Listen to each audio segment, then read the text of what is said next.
Halo semuanya, Assalamualaikum. Kembali lagi di Iya Podcast. Hari ini kita bakal bahas gimana caranya untuk menentukan life purpose. Nah, sebelumnya kita itu harus punya mimpi yang besar, tapi fokus pada hal yang bisa kita ubah. Ini adalah kata-kata yang sering banget diucapin sama Raditya Dika, dimana dia itu fokus sama hal yang bisa dia ubah gitu.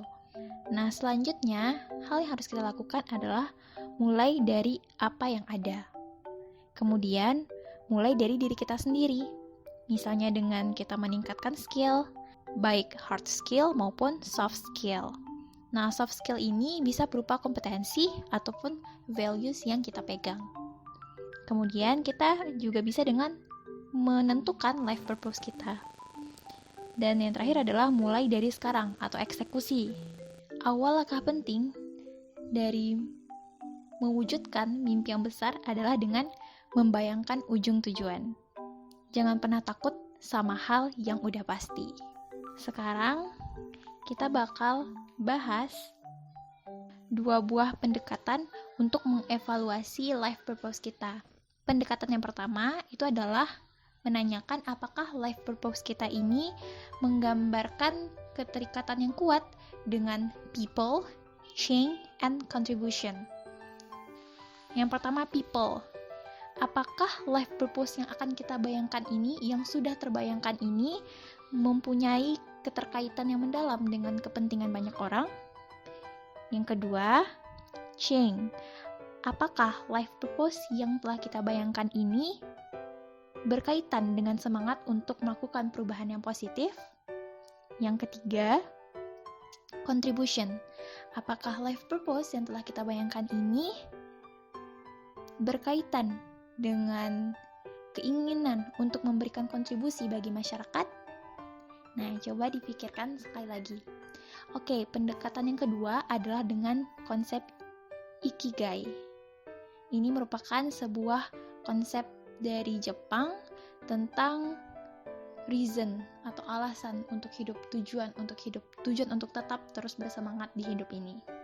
Yang pertama itu adalah hal yang kamu bisa lakukan, hal yang kamu pandai dalam melakukannya. What you are good at.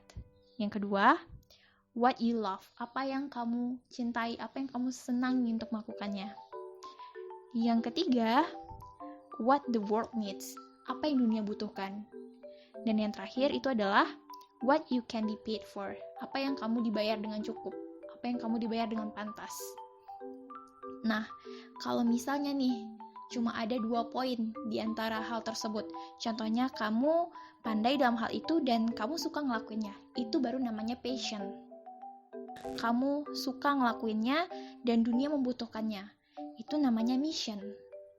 Kalau misalnya dunia membutuhkannya dan kamu dibayar cukup dengan itu namanya vocation. Nah, kalau misalnya kamu dibayar cukup dan kamu baik dalam hal itu, kamu pandai dalam hal itu namanya profession.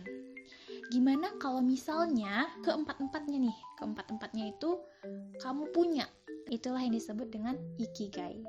Jika seandainya kamu telah suka sama hal itu, terus kamu pandai dalam hal itu, kamu juga dibayar dengan cukup, tapi dunia tidak membutuhkannya, kamu akan puas tapi merasa tidak berguna. Kalau seandainya kamu telah memenuhi 3 hal tapi kamu tidak menyukainya, maka kamu akan merasa nyaman tapi merasa kosong. Gimana kalau seandainya 3 hal lain terpenuhi tapi kamu gak pandai dalam melakukannya?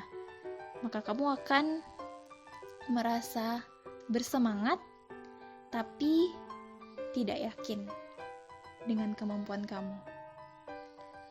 Dan yang terakhir, kalau seandainya ketiga poin sebelumnya terpenuhi tapi kamu tidak dibayar dengan cukup, maka kamu akan merasa senang dan merasa terpenuhi, tapi kamu akan miskin. Begitu bahasa kasarnya ya.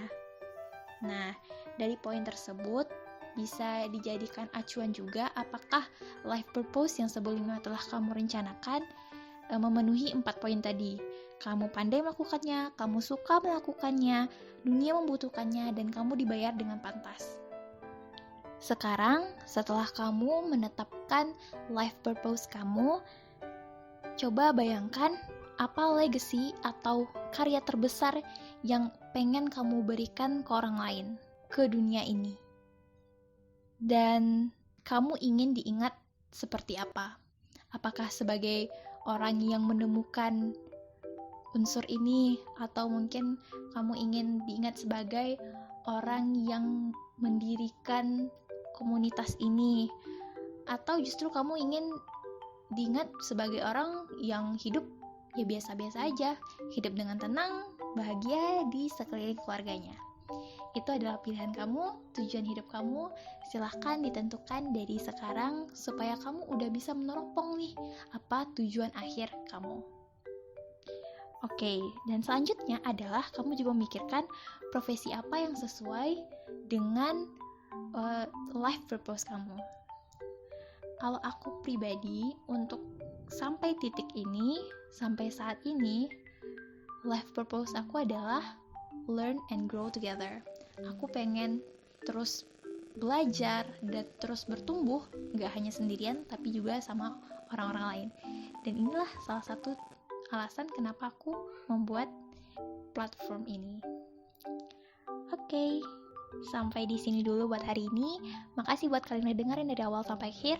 As always, never stop learning. Let's learn and grow together at least one step forward, and let's make our journey here. Goodbye my friends. Assalamualaikum.